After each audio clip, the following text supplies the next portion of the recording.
YouTube rewards creators who upload frequently and regularly. So how exactly does this impact the creators and the audiences who are trying to express their creativity through YouTube? Hello gorgeous people, I'm Sadie and today I want to have a debate, and I'm going to be debating with myself because you can't talk to me in real time unless I do a live stream, and I'm too scared to do that because it'll be like inviting people to a party when no one shows up. So this is what we're going to be doing. I have been thinking a lot lately about how YouTube and the YouTube algorithm specifically impacts creativity, both in the creator side of things, but also in the audience side of things. And I just want to explore it. We're going to go through a lot of negatives first, probably, and then we are going to go through some positives. So stick with me. It's not all doom and gloom, but let's just talk about this. Now, in this video, I am going to be referring specifically to the costuming side of YouTube. It's probably going to apply to a lot of creative spheres, but the one that I know about is costuming, and like CosTube in particular. So when I say that, I'm talking about people like Bernadette Banner, Abby Cox, Morgan Donner, Rachel Maxey, Sosteen, Angela Clayton, Carolina Zabraska. You know the people. And yes, everything I say should probably be taken with a pinch of salt because it is coming out of opinions rather than facts. There are probably going to be a few blanket statements in there. I'm aware that exceptions exist, but we're just going to argue about the general points in this topic. So, disclaimer's over. Let's get into it. So the key idea that this whole topic hinges on is that YouTube rewards creators who upload frequently and regularly. It also rewards creators who are talking about the hot topics of the time. And this makes sense, right? YouTube is a business. They want to make money, and they make money from the ads in front of and in between their videos. If you have somebody like Rachel Maxey, who until very recently uploaded every single Friday, the YouTube algorithm is like, okay, it's Friday. If we push out this video, we're going to get a regular stream of ad revenue. Or you get creators who very frequently talk about topics that are really hot right now. Things like corsetry and historical clothing in general. So you'll get a creator like Bernadette Banner, who every single time she uploads, tons of people will want to watch it because it's about this topic that everyone is going mad for. So YouTube is like, okay, every time Bernadette Banner uploads a video, let's pump it out to people because people are going to want to watch it. And this makes sense, right? YouTube is a business. It operates under capitalist procedures. We may not like it, but it makes sense. So how exactly does this impact the creators and the audiences who are trying to express their creativity through YouTube? So first of all, let's talk about the small creators, like me, who don't have hundreds of thousands of subscribers. I think it's a fairly well-known fact that if you want to grow on YouTube, you have to be uploading consistently. And usually that means weekly uploads. Now, this is where it kind of gets specific to the more creative, crafty kind of sides of YouTube, because costuming videos take a ton of time to make. And that doesn't just involve filming, that involves making the thing, you know, making the Victorian riding habit, or the Georgian short stays, or the Portal 2 cosplay. You know, you have to make this whole entire thing, which can take weeks on its own sometimes. And then also think about all your different filming angles. You've got to think about how it's going to fit with the music and the mood. And then you've got to take hours and hours of footage sometimes because, you know, it's difficult to get the perfect shot on the first go. So sometimes you're filming for 5 minutes for a 10-second shot, and that doesn't sound like a lot. But when you have like over 100 clips, it adds up. So costuming videos in particular take a very long time to make. And if you're a small creator, you're probably not doing it full time. You've probably got a job, or you are unemployed and have probable ADHD, and so struggle to actually get anything done, even though you have loads of time off.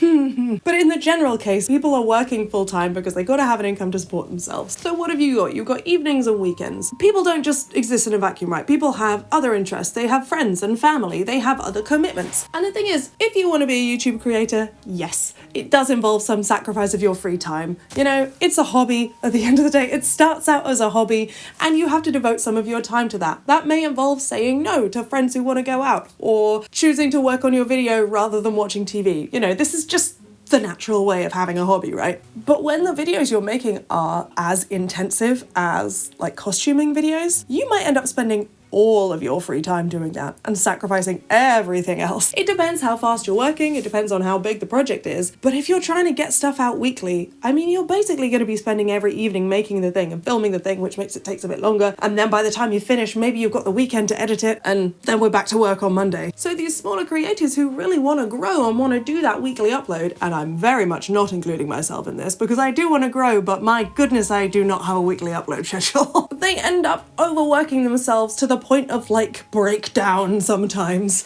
because you just can't fill all of your time with work. And so you either get smaller creators who are absolutely frazzling themselves to get that weekly upload, or they change what they would otherwise have wanted to do. They might have wanted to do this big, elaborate, wacky project that is something that they've always dreamed of doing, and their creativity is being like, do it, do it, do it. But they can't, because they know they're not going to get it done in the few hours that they have to actually work on their video. So they change what they're going to do. And it sort of alters the landscape of what is available to watch from smaller creators, because they just don't have the time. So what about the bigger creators? Obviously, I can't speak from personal experience, but as an audience member, I think a lot of us have seen multiple videos or Instagram posts or YouTube community posts that say, hey, I need to take a break. I'm really burnt out right now. Like, how many times has that happened over the past few years? You know, if you've been doing this consistently for years, you're gonna get dry spells where the creativity just doesn't flow and the inspiration is lacking. And in those instances, if this is your full-time job, you've just got to keep going. You've got to create the video, because if you don't get paid. If the YouTube algorithm gets wind of the fact that you are a really regular uploader and you've suddenly stopped uploading, who knows what's going to happen? Maybe, because you're a regular uploader, it's not going to impact too much, but maybe it is. And if this is your full-time job, do you want to take that chance? And in certain ways, the hard graft that these creators have put in over the years does pay off. We've seen Rachel Maxey has reduced her upload schedule. She's no longer doing every single Friday. Bernadette Banner took I think it was 3 months hiatus at the beginning of this year to sort of make plans and think about her content. And although we don't have access to their analytics, we don't know what that has affected in terms of Google AdSense or anything like that, their channels are still going, you know, they've both still got over 1 million subscribers. People are not leaving just because they are human beings and they have needed a break. So those loyal audiences can keep a channel alive if inspiration's running dry, but I would bet that the numbers have still taken a hit. So that's a little bit about how the algorithm impacts creators, but it also impacts audiences. Audiences end up with less choice because you wind up with a few channels getting very big because they are the few people who have been able to actually consistently upload, and because they have that audience loyalty, it just keeps churning and they are the ones who are consistently getting pushed out to you. So audiences have maybe 10 or fewer channels that they're able to draw inspiration from. And to add to this, smaller creators who are trying to grow, who may be dampening down their creativity just for the sake of making something and getting something out for the weekly upload, I mean, that's not helping the creative pool, is it? And the smaller creators who are not thinking about the weekly upload and are just doing exactly what they want to do, and it might be creative and it might be a little bit out there and something a bit different, are not getting pushed out to people. So ultimately, audiences aren't seeing a huge range of points of inspiration. And that has an impact. You know, the people who watch these creative videos are normally creatives themselves. Normally these videos provide inspiration. They provide jumping off points or ideas for their own projects. And if everyone is making the same things because we know what's popular on YouTube and they've only got less than a week to make a thing in, as an audience, we're not going to be getting a huge variety of choice. In addition, when the big creators are struggling with burnout and are struggling with a creative block, audiences can tell. You know, you can tell when you're watching a video that someone has just kind of rushed to put together because they had to make the upload date, or they're doing something because they think it'll be popular but actually they're not really that passionate about it. Like, you can tell, and that sounds bitchy, but I don't mean it in that sense. I just mean that audiences are very astute when it comes to the feelings of their favorite creators, and we can tell when somebody isn't feeling their best about what they're making. And that has an impact not just on your viewing experience as an audience member, but also on, in a kind of an emotional way, with these sort of parasocial relationships that we have with the creators that we love. We want them to be passionate. We want them to be happy with what they're producing. And if we feel like they're just churning stuff out that they're not happy with, for us, that don't feel good. I think the summary of the sort of negative side of this debate is that it's a microcosm of capitalism, right? Because of what and how the algorithm perpetuates, there is less choice for consumers, the audience, and creators have to suffer and or conform in order to make a living wage. However, I did promise you that this is not all doom and gloom, and there are in fact some positive points of having an algorithm that promotes really regular content and perhaps creates restrictions on what you can and cannot make. I don't know if you've ever done much creative writing in the past, but the advice that writers always give to people who want to get into writing is just write. You know, it doesn't matter if you're not inspired, it doesn't matter if you have no idea what to write, just sit down and write. And if it's crap, it's fine, you can edit it, but eventually the creativity will flow and you will get into a habit, and that is the best way to write. That's what a lot of authors tell people. So is there a way that we can apply this to other creative habits, like crafts or costume making in particular? Yeah, I think there is. I think sometimes if you feel like you have to push through a creative block and you're like, I just want to make something, I don't really care about this, you can actually end up having a ton of fun that you did not expect to have. What's an example? What have I made? Hang on. What the hell have I made in my time on YouTube? God, I haven't made a lot, have I? For example, I think sometimes if you can push through a creative block and just make something anyway, you can still get something out of that. Even if it wasn't perhaps your biggest creative vision that you brought to life, sometimes the joy of making comes from the physical act of making. You know, I get a lot of joy and satisfaction from just doing something with my hands. You know, I'm knitting a, hang on. You're not really going to be able to see it because it's dark forest green like every single thing in my life and on my channel. But I am currently knitting like a t-shirt. So this is the head hole. That goes there, and we've got, we're like that far at the moment. We're not very far. But I just love sitting down and doing a little bit of knitting. And it's not like a creative vision of mine, you know, I'm just following a pattern, but I really love it. It makes me feel good about my day if I've gotten some knitting in. Even if it's not like the big creative moment of our time. If it makes you happy, I think people are going to enjoy the video as well. And in addition, even if you're making a video that's slightly different to the kind of stuff you normally make because your well has run dry and you have no idea what to make, so you're doing something a little bit different, I think somebody can always take something positive out of that. An example for me is that one of my favourite Bernadette Banner videos is actually the one where she goes through her like witchy dark academia wardrobe. This is from like a couple of years ago now. And she just goes through and makes a few outfits from her wardrobe, talks about where she got the pieces, and just it's just really nice, cozy, aesthetically pleasing video. And she has this quote at the end, and it has always stuck with me. But of course, I can't remember it because that's my brain. So I'm gonna have to watch it. It stuck with me that well. I know the gist, I just want the exact wording. So the quote is this: dress however gloriously, wondrously, eccentrically you want and be your full, weirdest and most wonderful self at all times. I promise life is so much more fun that way. And when she said that, I had to rewatch it about 10 times because I was just like, and it did really inspire me. It inspired me to try out different kinds of fashion and reject this idea that you have to conform to somebody else's fashion standard.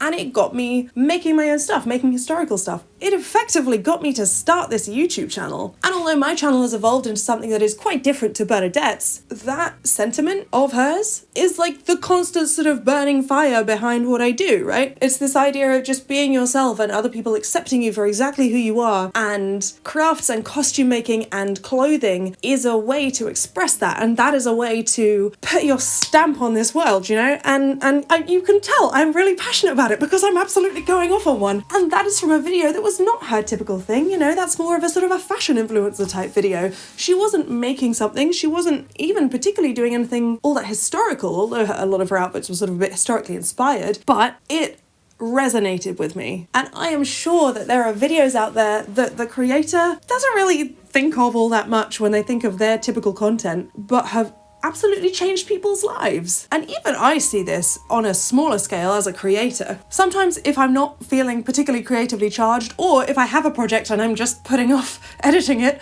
like I'm doing at the moment with a really nice corset that I made that I should make into a video, but I am not. I'm sitting here talking to you instead. When I do these talky videos, it's normally because I'm putting a creative project off, or I am lacking in inspiration. But I get some really positive engagement on these videos, and I'm not talking about views and likes and that kind of thing, but the comments, like, you guys give me some really well thought out and well reasoned and emotionally intelligent comments when I do one of these talking videos that is talking about an issue in my life or an issue in general. The kind of comments that I get on these videos are just, they blow me away. They really do. Like some people really engage with what I'm saying, and that is amazing for me. I love that. That is the best part about this channel, is that I get to engage with you. And when people are really taking on board what you're saying and thinking about it and putting forward their own perspective, it gives creator and audience a whole sort of new view of the world. that's incredible. And this is not the stuff that I came on YouTube to do, but it has an impact, you know, it has a positive impact. So I think that even if the videos are not quite what you intended because of time constraints or creativity constraints, I think there's always something that you can make that will positively impact people, you know? So that is kind of like what your audience is taking from something. And for a lot of people, myself included, that's incredibly important because the whole point of this channel is that I want to inspire people to do crafts, and I want to provide a cozy little shelter from the harsh realities of the rest of the internet. Those are my two main aims. I want to inspire people to do crafts, provide shelter, and also give myself a little bit of accountability to actually do craft projects. My main reason for continuing to make these videos is to bring value to you. So if I can bring value to you, even when I don't particularly feel like the thing I'm making is very valuable to me, that's worth something, right? And for the bigger creators who do this as their full-time job, that's a lot of reward for essentially what you're sacrificing for that reward is some tough weeks where you have to push through and you don't really want to do the work, but you have to do the work anyway. And let's face it, how many jobs are there where you don't have to do that? You know, I think every single job that's out there has its negatives, right? It has the moments where you go, oh God, I don't want to do this. Because it has to, because if it didn't, you'd never really appreciate the positives. You know, it's just how the world works. You don't have light without shadow and all of that stuff. Isn't there a Madness song about that? It's the shadows by which we recognize the light. That's the quote from the Madness song. Basically what I'm trying to say is that every job you have is going to have bits that you don't like. It just depends what the balance is, whether giving your audience that value and being able to continue to do this job that you overall love is worth having to push through the creative block sometimes. And obviously we care about creators' mental health. There has to be a balance, and sometimes that balance is thrown out of whack and creators do need to take a step back and have a break. But in general, if it's this kind of sometimes you're feeling it, sometimes you're not, but somebody can always take something from what you produce, for me personally, I think that would be quite a good trade-off. And finally, to address my earlier point, which was about smaller creators having to change what they would otherwise be making because of the time constraints and everything, actually that can be a positive. I think in general, having a tight brief can actually encourage more creativity because you have to figure out how you're going to make this work with the given constraints. Those might be time constraints, like a weekly upload. They might be financial constraints. Like I have been unemployed for a little while, and this course that I've just made, I specifically made it to be as low cost as possible. And so that involved going through the remnant bin at the fabric store. It involved using zip ties rather than boning, you know, all of these little things that actually make you start thinking a bit more, make your brain fire off on different cylinders. Word counts. Oh my God, how many of us have done essays in school and have just been like, bleh, and have gone over the word count and have had to massively reduce it because we were supposed to write 1,000 words and accidentally wrote double that. Or is that just me? But whenever I did this, I always found that when I was reducing my word count, my work got better as a result because I was like, right, I can't just ramble about this for 5 sentences. I have to be brief, I have to be concise and to the point, I have to make my point really well and use exactly the right words to make it eloquently in 1 sentence. And that improved the quality of my work. And I think you can say the same for video making and for crafts. You know, yeah, you may have to cut down your project so it's not quite as elaborate as you had wanted. But maybe if you make something a bit simpler, you're going to make something that's really well made. Or perhaps you put it over multiple videos. Perhaps you can't make this huge cosplay that you want to do in all one video, but if you separate it into multiple videos, you can really focus on the filming quality. And that is what I learned with my Portal cosplay. I should have done that over multiple videos. I definitely should have done the gun in a separate video because you can just tell, like, I even start drinking at the end of that video. That's how stressed I'm getting. And the camera angles are garbage. They are awful. And the reveal, oh my God, the filming of that reveal is just terrible. And I can't even do it again because I destroyed the shoes on that night out that I went on. But if I had done that over several different videos, the videos themselves could have been much higher quality. So I think there's a way to take these constraints and make it work for you and make it actually improve your work and improve your creativity. I don't think restrictions always have to be bad. I really thought I was going to come down on the negative side of this argument. I really thought that the socialist in me, who very much believes that we shouldn't have to work as hard as we do purely for survival, and that there should be some kind of provision to, you know, have shelter and food without having to, you know, work away the vast majority of our lives doing stuff that makes us miserable, that part of me is obviously very anti-capitalist. It does disagree with this idea that you have to absolutely break your back just to make that weekly upload. But I have found that in talking about it and thinking about it, I think I'm actually coming down on the positive side. I think that having restrictions can increase creativity, and that comes with caveats. Of course it comes with caveats. You have to be very self-aware, you have to be very mindful of your mental health and when you are doing something for the wrong reasons. But in general, I think YouTube is a good thing.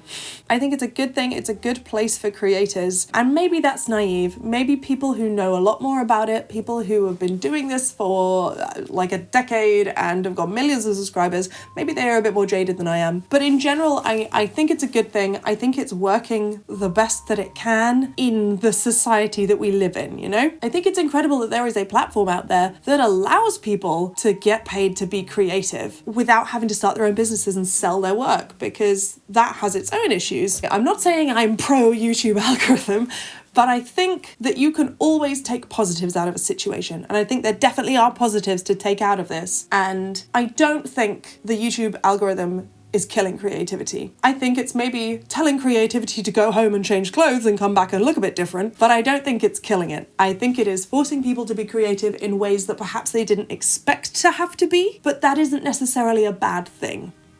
So there we go. There is my rant on YouTube and creativity. I hope you enjoyed it. I promise I will edit the corset video and you will be able to see my corset that I made for under £20. That is the next thing to be coming out, I swear.